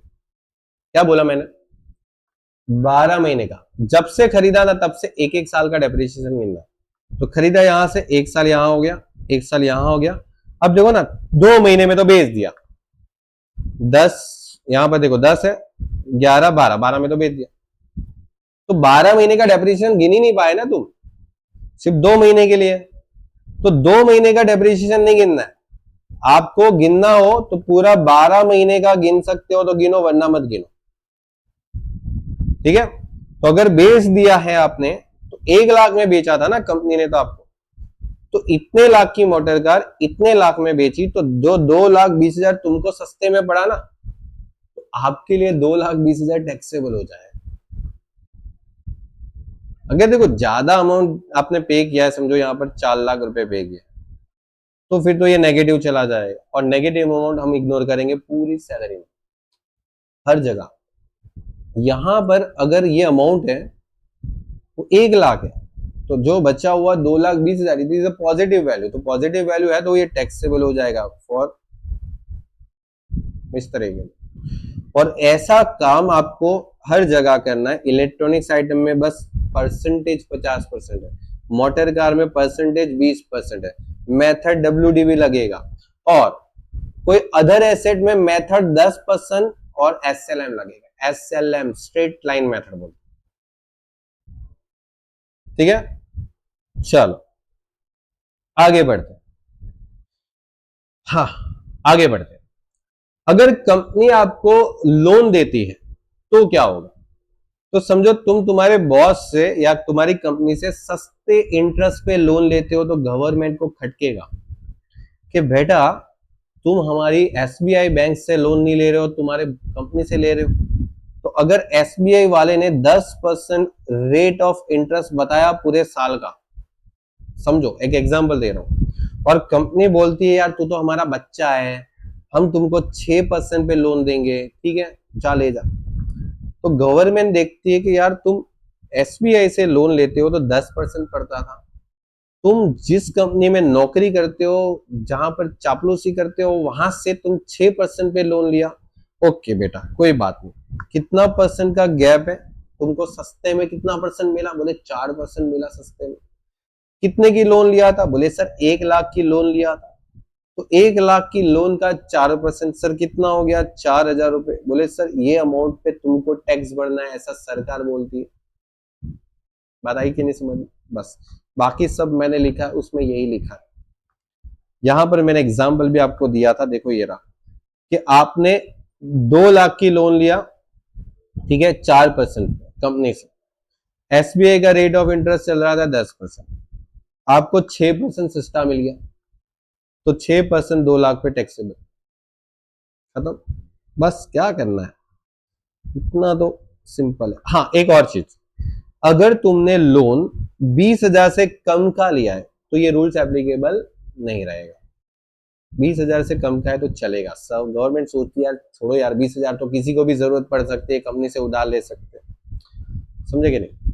हाँ, और अगर तुम मेडिकल ट्रीटमेंट के लिए लोन लेते हो, तुम्हारे ओके मेडिकल ट्रीटमेंट के लिए, लेकिन ये लोन होनी चाहिए कुछ स्पेसिफिक डिजीज के लिए, कुछ बीमारी के लिए तुमने लोन लिया कंपनी से, तो वो बीमारी के लिए तुमने कितना भी लोन लिया वो कंपनी से टैक्सेबल नहीं होगा, भले वो 20,000 से ज्यादा चला गया, even it is more than 20,000 it is not taxable, ठीक है। देखो कंटिन्यूसली मैंने बोल बोल के आज पूरा थक गया, मैं भी इतना सारा बोल दिया। ओके चलो, ओके उसके बाद है टेलीफोन फैसिलिटी अगर आपको प्रोवाइड करते हैं तो ये क्या हो जाएगा? Exam, fully exempt. Telephone facility मतलब आपके घर के लैंडलाइन या मोबाइल का बिल, आपके घर के लैंडलाइन या मोबाइल का बिल अगर कंपनी पे कर देती है तो it is fully exempt, fully exempt, fully exempt. लेकिन अगर आपको अलाउंसेस देते हैं तो fully taxable, fully taxable, fully taxable. फिर आपके घर में गैस, इलेक्ट्रिसिटी, वाटर बिल, आपका इनकम टैक्स या प्रोफेशनल टैक्स, आपका डोमेस्टिक सर्वेंट मतलब आपके घर में जो नौकर होते हैं उसको सैलरी, आपके बच्चों का एजुकेशन का बिल, आपके बच्चों का ट्यूशन का फीस का जो बिल है, ट्यूशन की फीस है, या एनी अदर ऑब्लिगेशन मतलब आपका कोई भी खर्चा हो, कोई भी खर्चा हो, तुम्हारा LIC का प्रीमियम पे करना है, तुम्हारा घर का कोई पर्सनल एक्सपेंस है, ये सारा खर्चा अगर कंपनी करती है तो जितना भी खर्चा कंपनी ने किया बेटा तुम्हारे लिए टैक्सेबल हो जाएगा, खत्म। चलो इसकी जरूरत नहीं है, चलिए आगे बढ़े या इतना इनफ है? देखो आगे कर लेते हैं। तो आपके घर का गार्डनर या स्वीपर या वॉचमैन या कोई पर्सनल अटेंडेंट जिसको PA बोलते हैं ना, अगर उसको पैसा कंपनी देती है, ठीक है, तो जो भी उनको सैलरी कंपनी ने प्रोवाइड किया वो आपके लिए टैक्सेबल हो जाएगा। बस ध्यान रखना कि कंपनी ने उसको कितना पैसा दिया, समझो लाख रुपए दिए, 1 लाख रुपए उसकी सैलरी थी, आपसे 60,000 रिकवर किया है तो 40,000 टैक्सेबल, अगर आपसे कुछ भी रिकवर नहीं किया तो पूरा 1 लाख टैक्सेबल। लेकिन ध्यान रखना यहां पर एक और चीज था यहां पर। अगर तुमको कंपनी की तरफ से घर मिला था, याद करो वो जो BA BC वाला करते थे, वहां पर क्या होता था, कंपनी की तरफ से घर मिलता था। तो अगर कंपनी की तरफ से घर मिलता है और साथ साथ में गार्डनर भी मिलता है और वो गार्डनर को सैलरी कंपनी पे करती है, तो उस केस में गार्डनर की सैलरी आपके लिए टैक्सेबल नहीं होगी, बाकी के केस में हो जाएगी। मतलब घर आपका है, गार्डनर कंपनी ने रखा तो टैक्सेबल, बाकी ये वॉचमैन, स्वीपर, पर्सनल अटेंडेंस, ये तो सब तो टैक्सेबल है ही है। ठीक है। अच्छा, डोमेस्टिक सर्वेंट अलाउंसेस अगर होता है, ठीक है, देखो अलाउंसेस वर्ड आ गया, वो तो हम लोगों ने पहले ही पढ़ लिया ना, तो फिर आपके घर में गैस, वाटर, इलेक्ट्रिसिटी सप्लाई जो भी है वो अगर कंपनी पे करती है तो जितना कंपनी ने पे किया वो आप से रिकवर किया माइनस करके टैक्सेबल, सिंपल सी बात। चल ठीक है। और देखो चिल्ड्रन एजुकेशन फैसिलिटी वाला जो टॉपिक है, ठीक है, कि अगर आपके बच्चों को कंपनी पढ़ाती है, ठीक है, तो यहां पर ध्यान दो, school fees of the children और family member of the employ directly paid by the employer या तो कंपनी टू द स्कूल या कॉलेजेस। मतलब आप जिस कॉलेज में पढ़ते हो, आपके पापा जिस कंपनी में नौकरी करते हैं, उस कंपनी ने आपकी फीस सीधा कॉलेज वाले को पे कर दी, तो वो टैक्सेबल है, ठीक है, आपके पापा के लिए। ठीक है। अगर आपके पापा ने पहले पे किया आपका फीस, फिर कंपनी ने वो फीस रिसीट देख के आपके पापा को वो फीस लौटा दी, होता है ना, जिसको बोलते हैं रीइंबर्स बोलते हैं, इसको क्या बोलते हैं, रीइंबर्स। मतलब पहले पैसा आप भरते हो, फिर रिसीट दिखा के कंपनी से वो पैसा रिसीव कर लेते हो कि भाई देखो मेरी बच्चों की फीस की बात तुमने बोली थी, तो मैंने बच्चों की फीस 12,000 रुपये पे किया, कंपनी ने बोला कि चल ठीक है तुम्हारे बच्चों की फीस ले जाओ 12,000, तो आपके पापा के लिए वो टैक्सेबल हो जाएगा। ओके, हाँ। लेकिन education facility provided in a school और college institute maintain by the employer. लेकिन ऐसा हो गया कि जिस कॉलेज और इंस्टीट्यूट में या कॉलेज में जहां पर आप पढ़ते हो, वो उसी कंपनी का कॉलेज, इंस्टीट्यूट या फिर स्कूल है जिसमें तुम्हारे पापा नौकरी करते हैं, जॉब करते हैं। तो अगर आपके पेरेंट्स जहां पर जॉब करते हैं, पापा हो या मम्मी हो, वो आपके जहां पर जॉब करते हैं, उधर उसी स्कूल में या उसी कॉलेज में या उसी इंस्टीट्यूशन में आप पढ़ते हो, तो ऐसे केसेस में अगर चिल्ड्रन के लिए, अगर तुम्हारे बच्चे हैं तो उनके लिए 1,000 रुपए पर चाइल्ड एग्जाम्प्ट हो जाएगा। जितना फीस होता है उस फीस का 1,000 रुपए पर चाइल्ड एग्जाम्प्ट हो जाएगा। यहां पर चिल्ड्रन की कोई लिमिटेशन नहीं है, आप जितने भी चिल्ड्रन हो उसको मल्टीप्लाई बाय 1,000 इंटू 12 करके माइनस कर सकते हो। यहां पर लिखा है no limitation for the children. Okay, लेकिन सर यहां पर पता कैसे चलेगा कि कितनी फीस है? तो देखो एक सिंपल सी बात है, cost of such type of education in a similar institution or school near the locality at which the college or institution is established। मतलब देखो तुम जिस कॉलेज में फ्री में पढ़ते हो वो कंपनी की है, तुम्हारे पापा जिस कंपनी में जॉब करते हैं उसी की, तो उसके जैसी कोई कॉलेज या इंस्टीट्यूशन होती है, उसकी फीस क्या है वो फीस ले लो, पहले माइनस करो 1,000 रुपए महीने का। अगर आप अपने पिताजी के इकलौते बच्चे हो तो 1,000 रुपए इंटू 12 कितना हो जाएगा, 12,000 माइनस, और फिर आपसे कुछ रिकवर किया वो भी माइनस कर दो, जो बचा हुआ अमाउंट टैक्सेबल हो जाएगा। लेकिन समझो आपके फैमिली के मेंबर्स को अगर ये फैसिलिटी मिल रही है, जैसे समझो आप नौकरी करते हो, आपकी कोई बहन है या आपके कोई भाई है छोटे, उसको आपकी कंपनी उसकी कॉलेज में फ्री में पढ़ा रही, तो फिर उनको वो 1,000 रुपए वाला जो था ना वो निकल जाएगा, बिकॉज वो आपके फैमिली मेंबर है, आपकी बहन है, आपके भाई है या आपके और कोई फैमिली मेंबर है, उनके लिए हो तो, क्योंकि आपके बच्चे होते तो फिर 1,000 रुपए का एग्जामिशन मिलता है। ठीक है, और education facility provided to the employ और training to the employ it's not taxable. हाँ, एक ये चीज है कि तुमको अगर कोई ट्रेनिंग देती है कंपनी, तुमको, तुम जो जॉब करते हो उनको कुछ ट्रेनिंग दिया जाता है कंपनी की तरफ से, कुछ सिखाया जाता है, कोई भी प्रोग्राम चलाती है कंपनी अपने एम्प्लॉय को ट्रेनिंग करने के लिए, आपने बीए वगैरह में सीखा होगा एम्प्लॉयमेंट ट्रेनिंग वगैरह, तो उधर कोई टैक्सेबिलिटी नहीं रहेगा, वो तो आपकी स्किल एनहांस करने के लिए होता है, ठीक है, तो वहां पर कोई टैक्सेबल नहीं होता। देखो मैंने बोला था चाइल्ड का यहाँ पर कोई रिस्ट्रिक्शन नहीं है। और लास्ट टॉपिक है मेडिकल फैसिलिटी। अगर मेडिकल फैसिलिटी कंपनी आपको प्रोवाइड करती है, मतलब तुम बीमार पड़ गए, तुम्हारे फैमिली मेंबर बीमार पड़ गए, आपके फैमिली मेंबर या आपको hospital maintain by the employer, मतलब कंपनी की हॉस्पिटल में आपकी ट्रीटमेंट होती है फुल्ली एग्जेम्प्ट। अगर हॉस्पिटल गवर्नमेंट की होती है तो फुल्ली टैक्सेबल। नहीं नहीं नहीं नहीं सर, फुल्ली एग्जेम्प्ट। हाँ, गवर्नमेंट की हॉस्पिटल है फुल्ली एग्जेम्प्ट, लेकिन सर कोई प्राइवेट क्लिनिक है या प्राइवेट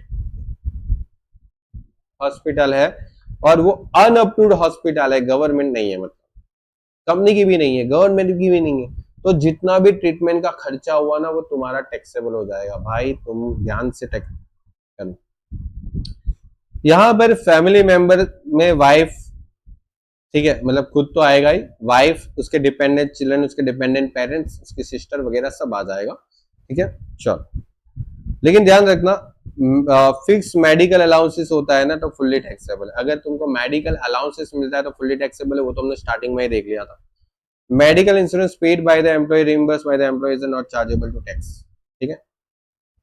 चलो ज्यादा, अब देखिए मोटर कार वाला जो है ना वो मैं आपको सिर्फ दिखा देता हूं, आप हो सके तो स्क्रीनशॉट ले लेना, और जो भी स्टूडेंट्स मेरे पेड कोर्स में है उसको तो मैं बोलता हूं भाई ये अच्छे से देख लो मोटर कार वाला, ठीक है, क्योंकि ऑलमोस्ट देखो 1 घंटा हो गया है, ठीक है, मैं भी बोल बोल के थक गया हूं, थोड़ा 4-5 मिनट का ब्रेक लेंगे। तो मैं आपको ये मोटर कार वाला सजेस्ट करूंगा क्योंकि मोटर कार वाले में से टॉपिक में से क्वेश्चन आता है, ठीक है। तो मोटर कार में चलो पढ़ा ही देता हूं यार, ठीक है, थोड़ा ज्यादा। देखो अगर कंपनी आपको मोटर कार प्रोवाइड करती है, ठीक है, बेच नहीं देती, आपको यूज करने के लिए दे रही है, it is for the use, देखो लिखा है ओनली यूज। तो अगर कंपनी ने आपको रहने चलाने के लिए गाड़ी दे दी और वो गाड़ी सिर्फ तुम ऑफिस के कामों के लिए यूज करते हो तो कुछ भी टैक्सेबल नहीं है, लेकिन प्राइवेट कामों के लिए यूज करते हो तो क्या हो जाएगा बेटो, देखो बताओ। अगर कंपनी ने आपको 6 लाख रुपए की गाड़ी आपको चलाने के लिए दे दी, यूज करने के लिए दे दी, तो 6 लाख की गाड़ी का 10% कर, अगर लाख रुपए की 10 लाख की गाड़ी है उसका 10%, गाड़ी जितने की भी हो वो क्वेश्चन में दे देंगे। अगर समझो 10 लाख की गाड़ी है तो 10% कर दो, तो 10 लाख की गाड़ी का 10% कर दिया तो 1 लाख आ गया। ऊपर से पेट्रोल डीजल का खर्चा भी कंपनी ने पे किया तो वो ऐड कर दो, हो गया 1,80,000। तुमसे कुछ पैसा रिकवर कर लिया तो वो माइनस कर दो, बचा हुआ अमाउंट टैक्सेबल कर लो, खत्म कहानी, सिंपल। लेकिन समझो कंपनी ने गाड़ी दिया, खर्चा कंपनी ने किया, कंपनी ने गाड़ी दिया, खर्चा कंपनी ने किया, लेकिन कंपनी ने जो गाड़ी दिया वो दोनों काम के लिए यूज होती है, ऑफिस और तुम्हारे खुद के। तो अगर गाड़ी 1.6 सीसी या 1600 सीसी से कम है तो 1800 रुपए पर मंथ टैक्सेबल हो जाएगा, और अगर गाड़ी 1.6 सीसी या 1600 सीसी से ज्यादा है तो 2400 रुपए पर मंथ टैक्सेबल हो जाएगा। लेकिन अगर ड्राइवर भी दिया है तो ड्राइवर का 900 रुपए अलग से ऐड कर देना और फिर मल्टीप्लाई बाई 12 करना और टैक्सेबल हो जाएगा। और कुछ भी अमाउंट तुमसे रिकवर किया ना बेटा लेस मत करना वरना पाप लगेगा। लेकिन समझो ऐसा हो गया कि कंपनी ने खर्चा किया, गाड़ी कंपनी ने दिया, खर्चा कंपनी ने किया, तो ये वाला, लेकिन गाड़ी कंपनी ने दिया, खर्चा अपन कर रहे हैं, ठीक है, खर्चा हम लोग कर रहे हैं, तो फिर ये चीज तो सेम है जैसे पहले पढ़ाया था, यहां पर ही सिर्फ चेंज आ जाएगा। क्या चेंज आएगा, 1600 से कम वाली गाड़ी है तो 600 रुपए, और 1600 से बड़ी वाली गाड़ी है तो 900 रुपए, ये सिर्फ बदल गया, टैक्सेबल अमाउंट बदल गई, और ड्राइवर के लिए तो 900 फिक्स है। तुमसे कुछ रिकवर किया तो गलती से भी माइनस मत करना, वरना पाप लगेगा। क्या लगेगा? पाप लगेगा। ठीक है, चलो खत्म कहानी, यहां तक क्लियर है। देखो ये ऑलरेडी मैंने बहुत डिटेल में इसके ऊपर एक एक लेक्चर लेके करवाया मैं, तो जो भी स्टूडेंट्स पेड एप्लीकेशन के कोर्स में है उनको तो बोल ही रहा हूं रिवीजन पूरा ही कर लो। ठीक है, ये 1 घंटे का लेक्चर हम लोगों ने यहाँ पर लिया है रिवीजन में फास्ट ट्रैक के लिए, लेकिन हमारे एक एक लेक्चर देखोगे ना डिटेल में, तो वो ये 1 घंटे का जो लेक्चर है वो टोटल 5 या 6 घंटे का लेक्चर बनता है टोटल हमारा। उसको हम लोगों ने कंप्राइज करके, मतलब छोटा छोटा जल्दी जल्दी फटाफट मेन मेन लाइन समझ के कंप्लीट किया है, तो 1 घंटे में पूरा सिमट लिया हम लोग। ठीक है, चल तो इसके बाद इसकी जरूरत नहीं पड़ेगी। ग्रेजुएटी की बात करें तो अगर कंपनी आपको ग्रेजुएटी या पेंशन देती है, तो ग्रेजुएटी अगर देती है और अगर वो ग्रेजुएटी तुमको गवर्नमेंट एम्प्लॉय के नाम से मिलता है, तुम गवर्नमेंट एम्प्लॉय तो फुल्ली एग्जाम्प्ट है, तुमको टैक्स नहीं भरना है, लेकिन तुम नॉन गवर्नमेंट एम्प्लॉय हो तो टैक्स भरना पड़ेगा कुछ अमाउंट पे, पूरे नहीं कुछ अमाउंट पे। उसमें अगर तुम्हारा payment of gratuity act 1972 applicable है या payment of gratuity act 1972 not applicable है, तो दोनों का रूल्स अलग है। रूल्स क्या कहता है कि आपको ये याद रखना है, 15 divide by 26 into last month की salary into completed year of service और मैक्सिमम 20 लाख रुपीस, और जो भी ग्रेजुएटी तुमको रिसीव किया वो दोनों में से तीनों में से जो कम अमाउंट है, ठीक है, वो आपके लिए क्या हो जाएगा, यहाँ पर देखो लिखा है list of the following amount is the exam. तो जितना ग्रेजुएटी मिला उसमें से एग्जाम जितना हो गया वो माइनस कर दो, बाकी बचा हुआ क्या हो जाएगा, टैक्सेबल हो जाएगा।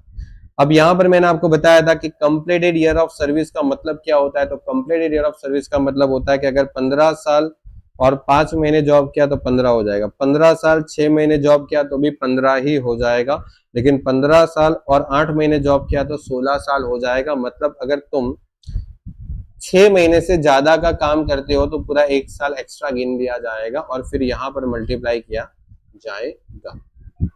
और यहाँ पर विथ सैलरी का मतलब क्या होता है, सैलरी का मतलब होता है विथ डियरनेस अलाउंसेस। ओके, यहाँ पर भी देखो दिखाएं, ठीक है, बोल बोल के थक गया हूं। ओके, तुम थके नहीं थके हो, चलो जो भी है। ये तो क्या है, देखो बहुत से स्टूडेंट्स का रिक्वेस्ट आया था व्हाट्सएप पे भी कि सर थोड़ा बहुत सैलरी का रूल्स एक्सप्लेन कर दो। तो देखो यार 5-6 घंटे का वीडियोस है, उसको 1 घंटे में एक्सप्लेन करना, तो बस एक फास्ट ट्रैक मैंने सोचा चलो हो जाता है फास्ट ट्रैक, और क्या। ठीक है, चल यहां पर अगर नॉट कवर्ड है, अगर ग्रेजुएटी एक्ट नॉट कवर्ड होता है तो फिर क्या करना है, तो 1/2 करना है और 10 महीने की एवरेज सैलरी लेनी है और कंप्लीटेड ईयर ऑफ सर्विस लेना है और फिर मैक्सिमम 20 लाख, और बाकी की दो चीजें वो तो सेम रहेगी, सिर्फ पहला वाला टॉपिक बदल जाएगा, ऊपर वाला यहाँ के और यहाँ, ठीक है, बाकी दोनों सेम रहेगा। यहां पर एक और चीज भी बदल जाती है, यहां पर कंप्लीटेड ईयर ऑफ सर्विस का मतलब क्या हो जाता है, सिर्फ कंप्लीटेड ईयर ऑफ सर्विस मतलब कि आप अगर कितने भी साल जॉब करो आपका सिर्फ कंप्लीटेड ईयर ही देखा जाएगा 15 वाला, बाकी इग्नोर करेंगे अगर तुम्हारा ग्रेजुएट एक्ट नॉट एप्लीकेबल है। तो मैंने आपको बताया था कि लास्ट मंथ की एवरेज सैलरी कैसे निकालते हैं, तो वो भी मैंने आपको बताया था कि सैलरी, डियरनेस अलाउंसेस, कमीशन, ये तीनों चीज को टोटल कर लो लास्ट 10 मंथ का, 10 महीने से डिवाइड करो, ये हो जाएगी आपकी एवरेज सैलरी, और ये सैलरी को आप यहाँ पर क्या करोगे, यूज करोगे। ग्रेजुएटी पे आपको कल के पेपर में थियरी या क्वेश्चन दोनों आ सकते हैं, दोनों में से कोई एक तो डेफिनेटली फिक्स है, नहीं आएगा तो मेरे को बताना मेरे को, आएगा ही आएगा, बोल रहा हूं ग्रेजुएटी पे आएगा ही आएगा, नहीं आएगा तो मेरे को बता दो। ठीक है, चलो पेंशन की बात करते हैं।